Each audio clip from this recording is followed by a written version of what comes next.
Emmett Davis Jr. has a record of violence toward women, according to the testimony of a Gwinnett County police detective at this probable cause hearing.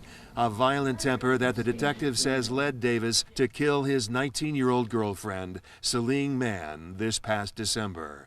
Davis is accused of killing Man in the back of a vacant Subway restaurant in the empty food court of Gwinnett Place Mall, leaving her body there. It was there for at least 2 weeks before a maintenance man discovered it.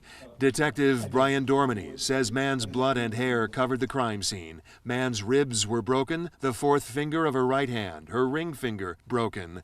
Dorminey's testimony, too much for Man's loved ones in the courtroom, trembling, finally having to leave.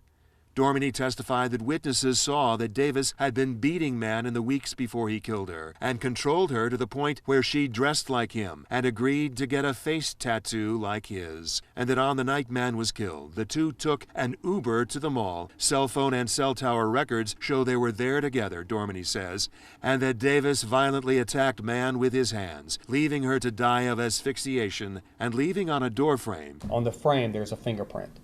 That fingerprint was also in blood, and it was in the victim's blood.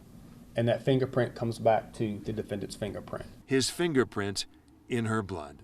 Detective Dorminey says when he arrested Davis, Davis denied he'd ever been in the food court and denied he killed Man. But the judge ruled the case should proceed to trial. Davis held without bond.